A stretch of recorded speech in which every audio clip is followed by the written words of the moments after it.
कहानी की शुरुआत नियर फ्यूचर सोल से होती है। बाहर लगातार बारिश हो रही है मगर गुआना अपने अपार्टमेंट में सो रही होती है। उसका 6 साल का बेटा शिनजाइन स्विमिंग गॉगल्स पहनकर बेड पर डाइविंग की प्रैक्टिस कर रहा होता है। वह माँ को जगाकर कहता है कि बाहर इतना पानी भर गया है तो आज स्कूल और ऑफिस छोड़कर दोनों स्विमिंग करने चल सकते हैं। गुआना आधी नींद में उसे समझाती है कि वह किंडरगार्टन नहीं छोड़ सकता और उसे भी काम करना है। जाइन सांस रोकने की प्रैक्टिस के लिए उससे 30 तक गिनने को कहता है। गुआना गिनती तो शुरू करती है लेकिन उसकी नजर बेटे से ज्यादा फोन पर होती है। जाइन को पानी और डाइविंग बहुत पसंद है। वह ब्रेकफास्ट के बाद अपनी मेडिसिन लेने वाला होता है और फिर गुआना का वर्क स्क्रीन मांगता है ताकि उस पर ड्राइंग बना सके। गुआना उसे स्केचबुक इस्तेमाल करने को कहती है। जाइन सीधे बता देता है कि स्केचबुक वाली उसकी ड्राइंग्स को वह कभी ध्यान से देखती ही नहीं। गुआना बात बदलकर स्क्रीन अनलॉक कर देती है। तभी उसकी माँ का वीडियो कॉल आता है। दोनों घर की सामान्य बातें करती हैं और जाइन पीछे से अपनी ग्रैंडमदर को आवाज देता रहता है। सब कुछ बिल्कुल रोज जैसा लग रहा होता है। कॉल खत्म होने के बाद किचन से पानी बहने की आवाज आती है। गुआना सोचती है कि शायद बाथरूम का टैप खुला रह गया है लेकिन जाइन बताता है कि वह बाथरूम गया ही नहीं। वह अपनी नई ड्राइंग भी दिखाता है जिसमें उसने खुद को और अपनी माँ को काले रंग से बनाया है। गुआना हंसकर कहती है कि अगली बार अच्छे कलर्स इस्तेमाल करना। तभी पानी उसके पैरों तक पहुंच जाता है। कुछ सेकंड्स में पूरा फ्लोर भरने लगता है और बिल्डिंग में इमरजेंसी अनाउंसमेंट होने लगती है। विंडो से नीचे देखने पर उसे सड़क नहीं चारों तरफ तेज बहता पानी दिखाई देता है। एक विशाल वेव शहर के अंदर घुस चुकी है। उसी वक्त डार्विन सेंटर से कॉल आता है। सामने वाला आदमी खुद को पर्सनल सिक्योरिटी टीम का सोन ही जो बताकर गुआना की आइडेंटिटी कंफर्म करता है। वह कहता है कि तीसरी मंजिल कुछ ही देर में पूरी तरह डूब जाएगी। उसे कोई सामान पैक नहीं करना, सिर्फ जाइन को लेकर ऊपर जाना है। ही जो खुद उसे लेने बिल्डिंग में आ रहा है। गुआना सवाल पूछती है लेकिन सिग्नल टूट जाता है। पानी घुटनों तक पहुंच चुका होता है। वह मेडिसिन और फोन उठाने की कोशिश करती है मगर समय नहीं बचता। कुछ देर पहले जाइन पर चिल्लाने के लिए वह उससे माफी मांगती है, फिर उसे पीठ पर बैठाकर बाहर निकल जाती है। स्टेयरकेस पर सैकड़ों लोग ऊपर की तरफ भाग रहे होते हैं। कोई बच्चों को पकड़े हैं, कोई बैग्स उठा रहा है और कुछ लोग बुजुर्गों को सहारा दे रहे हैं। धक्कों के बीच चलना मुश्किल है और नीचे से आती पानी की आवाज लगातार पास हो रही है। जाइन डरने लगता है इसलिए गुआना उसे शांत रखने के लिए वही बच्चों वाला गाना गाती है जो वह पहले भी सुनता आया है। रास्ते में एक फैमिली लोगों को बाथरूम और पीने का पानी दे रही होती है। जाइन को टॉयलेट जाना है इसलिए गुआना कुछ देर के लिए उसके साथ उस अपार्टमेंट में चली जाती है। बाहर लौटते ही भीड़ अचानक बेकाबू हो जाती है। दूर खड़ा ही जो गुआना को आवाज देता है लेकिन उसी धक्का मुक्की में जाइन का हाथ छूट जाता है। गुआना पीछे देखती है तो बच्चा कहीं नहीं होता। वह लोगों के बीच उसका नाम पुकारते हुए इधर उधर भागती है। तभी बिल्डिंग जोर से हिलती है और विंडोज तोड़ती हुई मेन हॉलवे में घुस जाती है। लोग पानी के साथ बहने लगते हैं। गुआना भी दीवारों से टकराती हुई नीचे चली जाती है। कुछ दूरी पर उसे जाइन बेहोश हालत में दिखाई देता है। ही जो दोनों को खींचकर पानी से बाहर निकालता है और बच्चे को सांस दिलाने की कोशिश करता है। थोड़ी देर बाद जाइन खांसता है और गुआना उसे कसकर पकड़ लेती है। ही जो कैमरा में टाइम और लोकेशन रिकॉर्ड करते हुए बताता है कि सुबह 7:55 पर लीड रिसर्चर गुआन और बच्चा दोनों जीवित मिले हैं। उसका यह रिकॉर्ड करना गुआना को अजीब लगता है। वह पूछती है कि रेस्क्यू के बीच रिपोर्ट बनाना इतना जरूरी क्यों है, मगर ही जो सिर्फ इतना कहता है कि सेंटर को हर अपडेट चाहिए। उसकी नजर बार बार गुआना पर रहती है जैसे मिशन में बाकी लोगों की जान से ज्यादा उसी का जीवित रहना जरूरी हो। अभी बहस का समय नहीं। जाइन कमजोर है इसलिए ही जो उसे उठाकर ऊपर ले जाने में मदद करता है। रास्ते में बच्चा कहता है कि पानी में डूबते समय उसे पुराने कार एक्सीडेंट की याद आई थी। गुआना तुरंत उसका ध्यान दूसरी तरफ कर देती है क्योंकि उसी एक्सीडेंट में उसके हस्बैंड की मौत हुई थी। ऊपर बढ़ते हुए ही जो फ्लड की वजह बताता है। लगभग 3 घंटे पहले एक एस्ट्रॉइड अंटार्कटिका से टकराया था। इम्पैक्ट से बर्फ का बहुत बड़ा हिस्सा टूट गया और समुद्र का पानी तेजी से उत्तर की तरफ बढ़ने लगा। जापान का आधा हिस्सा डूब चुका है और यह बिल्डिंग भी ज्यादा देर नहीं टिकेगी। फिर ही जो डार्विन सेंटर का असली काम बताता है। गुआना उसे एडवांस्ड एआई लैब समझती थी जबकि वहाँ एक्सटिंक्शन के बाद नई ह्यूमैनिटी तैयार करने का प्रोजेक्ट चल रहा था। अलग अलग टीम्स आर्टिफिशियल बॉडीज, इंटेलिजेंस और रिप्रोडक्शन सिस्टम बना चुकी है। केवल इमोशन इंजन अधूरा है जो इन बॉडीज को इंसानी फीलिंग्स देगा। इसे पूरी तरह समझने वाले 2 ही लोग हैं, चीफ रिसर्चर इम ह्योन मो और गुआना। ह्योन मो अपनी देखरेख में पली सिंथेटिक बच्ची यूजिन के साथ मिसिंग है, इसीलिए रूफ पर आने वाला हेलीकॉप्टर गुआना को लेने भेजा गया है। जाइन को फिर टॉयलेट जाना पड़ता है इसलिए वे एक खाली अपार्टमेंट में रुकते हैं। कपड़े भीग चुके हैं तो ही जो वहाँ से सूखे कपड़े निकाल देता है। जाइन बाथरूम के अंदर होता है और बाहर ही जो गुआना से पूछता है कि आर्टिफिशियल ह्यूमंस के लिए इमोशंस जरूरी क्यों है। उसके हिसाब से डर, गिल्ट और अटैचमेंट इंसान को कमजोर बनाते हैं। गुआना कहती है कि इमोशन के बिना कोई बॉडी इंसान जैसी दिख सकती है लेकिन वह इंसान नहीं होगी। ये जो रूफ की तरफ इशारा करके कहता है कि बचने का मौका मिलते ही लोग अपने परिवार तक को धक्का दे देंगे। वह इमोशंस को खूबसूरत नहीं डेंजरस मानता है। गुआना अपनी माँ को फोन करती है। उसके पेरेंट्स किसी दूसरी जगह इवैक्यूएट हो चुके हैं लेकिन वहाँ भी पानी बढ़ रहा है। माँ कहती है कि अब उनकी चिंता न करे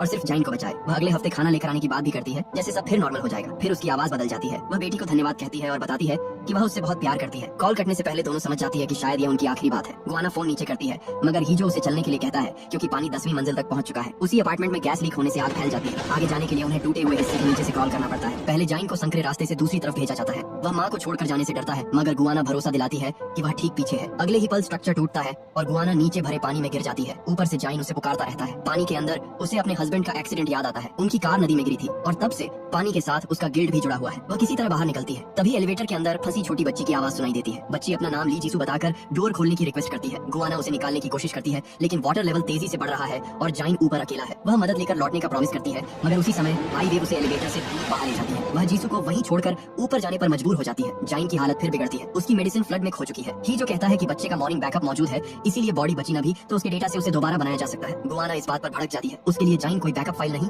उसका बेटा है। वह पास से ऑरेंज ड्रिंक लाकर उसे पिलाती है और स्विमिंग का प्रॉमिस करके होश में रखती है। इसी दौरान उसे ह्योन मो से हुई पुरानी बात याद आती है। कभी उसने माना था कि शायद वह मां बनने के लिए तैयार नहीं है और जाइन को सेंटर में वापस भेज देना चाहिए। ह्योन मो ने उसे समझाया था कि कोई भी पहले दिन से परफेक्ट पेरेंट नहीं होता। कुछ देर बारिश रुकती है। रेजिडेंट समझते हैं कि खतरा टल गया, लेकिन ही जो बताता है कि यह वेव्स के बीच का छोटा गैप है। फिर वह गुआना से कहता है कि प्लान बदल गया है। लेओवर पॉइंट तक जाइन साथ जा सकता है, मगर आगे सिर्फ गुआना जाएगी। सेंटर बच्चे को वापस चाहता है क्योंकि उसका ऑफिशियल कोड न्यूमन 77 है। गुआना पहली बार खुलकर सुनती है कि वहाँ मौजूद लोग जाइन को बच्चा नहीं, सिंथेटिक मॉडल मानते हैं। ही जो अब अपने व्यवहार की वजह भी बताता है। उसने शुरुआत से बेट लगाया था कि आखिरी समय आने पर गुआना जाइन को छोड़कर अपनी जान बचाएगी। बचपन में उसकी माँ उसे छोड़कर चली गई थी। जाते समय उसने लौटने का प्रॉमिस किया, लेकिन फिर कभी नहीं आई। गुआना उसकी बात सुनती है, लेकिन बिल्डिंग फिर हिलने लगती है और दोनों को आगे बढ़ना पड़ता है। ऊपर जाते हुए एक प्रेग्नेंट वुमन दर्द से चिल्लाती दिखाई देती है। उसका हस्बैंड मदद मांगता है। ही जो रुकने से मना करता है क्योंकि हर मिनट जरूरी है। गुआना कुछ पल उसकी तरफ देखती है, फिर जाइन को बचाने के लिए आगे चली जाती है। जाइन पूछता है कि क्या उसे जन्म देते समय भी इतना दर्द हुआ था। गुआना जवाब नहीं दे पाती। उसने उसे जन्म नहीं दिया था, लेकिन जाइन ने हमेशा उसे अपनी माँ ही माना है। आखिर वे रूफ तक पहुंच जाते हैं। हेलीकॉप्टर तैयार खड़ा है और डार्विन सेंटर की आर्म टीम पहले से वहाँ मौजूद है। नीचे से आए रेजिडेंट्स भी रेस्क्यू की उम्मीद में रूफ की तरफ बढ़ रहे हैं, लेकिन सोल्जर्स उन्हें आगे नहीं आने देते। ही जो ऑफिशियल स्टेटमेंट पढ़कर बताता है कि गुआना 49 स्पेशल रिसर्चर्स में चुनी गई है जिन्हें टेम्पोरेरी लैब भेजा जाएगा। गुआना समझती है कि शायद जाइन भी उसके साथ जाएगा, मगर स्टेटमेंट पूरा होते ही सोल्जर्स बच्चे को पकड़ लेते हैं। वह माँ की तरफ हाथ बढ़ाकर चिल्लाता है। वे उसे न्यूमन 77 कहकर उसके सिर से डेटा निकालने की तैयारी करते हैं। गुआना उसे छोड़ने के लिए कहती है, मगर उनके लिए वह डरता हुआ बच्चा नहीं, बचाकर ले जाने लायक रिसर्च डेटा है। ही जो बताता है कि ह्योन मो फ्लड में नहीं मरी। वह अपनी सिंथेटिक बेटी यूजिन को सेंटर के हवाले करने के बजाय उसे लेकर भाग गई थी। वह गुआना को याद दिलाता है कि कुछ समय पहले वही जाइन को वापस देने की बात कर रही थी, लेकिन अब गुआना ऐसा नहीं चाहती। वह सिक्योरिटी वालों से कहती है कि जाइन को नुकसान न पहुंचाए। बदले में वह इमोशन इंजन पूरा कर देगी, बस उसे बच्चे को शेल्टर तक साथ रखने दिया जाए। ऑफिसर साफ बता देता है कि कोई शेल्टर नहीं है, रूफ पर मौजूद बाकी लोग वहीं मरेंगे, केवल गुआना को पृथ्वी से बाहर भेजा जाएगा। ही जो विरोध करता है तो उसे गोली मार दी जाती है। जाइन का डेटा निकालने के बाद गुआना को हेलीकॉप्टर से लॉन्च साइट ले जाया जाता है। वहाँ 7 रॉकेट्स तैयार हैं, जिनमें दुनिया के आखिरी चुने हुए रिसर्चर्स बैठाए गए हैं। गुआना के साथ इजाबेला लैब के डायरेक्टर ली हुई सो होते हैं। वह बताते हैं कि अगले 15 मिनट में एस्टेरॉइड के हजारों फ्रैगमेंट्स अर्थ से टकराएंगे और बची हुई लाइफ भी खत्म हो जाएगी। Isabella lab artificial human bodies बना सकता है, मगर उनमें इंसानी इमोशन डालने वाला सिस्टम अभी अधूरा है। हुई सो मिशन समझाना शुरू करते हैं, लेकिन गुआना उसका फाइनल डिजाइन पहले से जानती है। चाइल्ड मॉडल तैयार है, अब मदर मॉडल बनाना होगा। मदर को एक सिमुलेशन में रखा जाएगा जहाँ उसका बच्चा फ्लड के बीच गायब हो जाएगा। उनकी बात पूरी होने से पहले एक रॉकेट पर एस्टेरॉइड डिब्रीज गिरता है। एक्सप्लोजन का बड़ा हिस्सा गुआना वाली शिप से टकराता है। लाइट्स बंद हो जाती हैं और अगला सीन उसी अपार्टमेंट में शुरू होता है। जाइन उसे जगाकर कह रहा है कि घर स्विमिंग पूल बन गया है, सब कुछ पहले जैसा है, लेकिन इस बार गुआना की शर्ट पर 491 लिखा है। फ्लड दोबारा नहीं आया। असली गुआना और जाइन की मेमोरीज से बनाया गया एक्सपेरिमेंट चल रहा है। इस अटेम्प्ट में गुआना फिर बच्चे से अलग हो जाती है। वह पानी में कूदती है, मगर हस्बैंड के एक्सीडेंट की मेमोरी उसे रोक देती है और सिमुलेशन फेल हो जाता है। अगली बार शर्ट पर 787 होता है। ही जो उसे बचाता है, लेकिन गुआना समझती है कि उसी ने जाइन को गायब किया है। वह उसकी गन छीन लेती है और स्ट्रगल के दौरान गैस एक्सप्लोजन हो जाता है। फिर अटेम्प्ट 1931 आता है। इस बार गुआना ही जो का हाथ छोड़कर खुद पानी में बच्चे को खोजने जाती है। एलिवेटर के पास पहुंचकर वह अंदर की बच्ची को बिना पूछे जीसू कह देती है। उसे खुद नहीं पता कि यह नाम उसके दिमाग में कहां से आया। हर रीसेट पिछली घटना को मिटा देता है, मगर कुछ फीलिंग्स और छोटे डिटेल्स उसके अंदर रह जाते हैं। कभी उसे किसी बंद डोर का पासवर्ड बिना सोचे याद आ जाता है, कभी वह वेव आने से कुछ सेकंड्स पहले ही रास्ता बदल लेती है। उसे पूरा सच याद नहीं, लेकिन उसका शरीर पिछली गलतियों से सीख रहा होता है। अटेम्प्ट 4000 साफ्ट में गुआना एलिवेटर से आगे नहीं बढ़ती। उसे क्लीनिंग मॉप का मेटल हैंडल मिलता है, जिसे लीवर की तरह लगाकर वह डोर्स खोल देती है। इस बार जीसू बाहर आ जाती है। गुआना उसे उसके ग्रैंड पेरेंट्स के अपार्टमेंट की तरफ ले जाती है। यही वह घर है जहाँ पहले फ्लड में जाइन टॉयलेट इस्तेमाल करने आया था। जीसू को हैरानी होती है कि यह अनजान औरत उसके घर का रास्ता और फैमिली की बातें पहले से कैसे जानती है। गुआना उसे कहती है कि अगर वह बिल्डिंग से बाहर निकलने के बाद जीवित न रहे और जीसू को 6 साल का जाइन मिले तो उसे बता देना कि उसकी माँ उसे ढूंढ रही है। जीसू याद करती है कि एलिवेटर में बंद रहते समय उसने कुछ लड़कों को एक बच्चे से उसकी माँ, अपार्टमेंट नंबर और डोर पासवर्ड पूछते सुना था। फ्लोर पर किसी भारी चीज को घसीटने की आवाज भी आई थी। गुआना को लगता है कि शायद लूटर्स जाइन को किसी खाली अपार्टमेंट में ले गए हैं। वह जीसू के घर के पास पहुंचती है जहां 2 युवक सामान लूट रहे हैं और एक रेजिडेंट को पीट रहे हैं। गुआना उनसे जाइन के बारे में पूछती है तो वे उसे भी अंदर खींच लेते हैं। वह अकेले उनका सामना करती है, मगर ज्यादा देर टिक नहीं पाती। बाहर से ही जो डोर तोड़ने की कोशिश कर रहा होता है। जीसू अपने घर का पासवर्ड डालकर डोर खोल देती है और ही जो अंदर आकर दोनों लूटर्स को रोकता है। उनसे पता चलता है कि उन्होंने जाइन से 3rd फ्लोर का एड्रेस पूछा था, फिर उसे जाने दिया। बच्चा किडनैप नहीं हुआ था, वह अपनी मर्जी से ऊपर की तरफ गया है। जीसू के ग्रैंड पेरेंट्स गुआना को ऑरेंज ड्रिंक की बोतल देते हैं, वही ड्रिंक जो किसी पुराने अटेम्प्ट में उसने जाइन को मेडिसिन की जगह पिलाई थी। अब उसे समझ आने लगता है कि सिमुलेशन में मौजूद लोग भी पिछले वर्जन्स की छोटी यादें कैरी कर रहे हैं। गुआना जीसू को अपने साथ चलने को कहती है, लेकिन वह ग्रैंड पेरेंट्स को छोड़ने से मना कर देती है। बच्ची उससे पूछती है कि क्या वह खुद जाइन को छोड़ सकती है। गुआना कुछ नहीं कह पाती। जीसू अपने फैमिली के साथ रुक जाती है और वह आगे बढ़ जाती है। अगले अटेम्प्ट्स में वही प्रेग्नेंट वुमन फिर सामने आती है जिसे गुआना ने असली फ्लड में पीछे छोड़ दिया था। एक वर्जन में डिलीवरी हो चुकी होती है और बच्चा लगातार रो रहा होता है। गुआना उसे शांत करने के लिए वही गाना गाती है जो जाइन को सुनाती थी। अब उसे महसूस होता है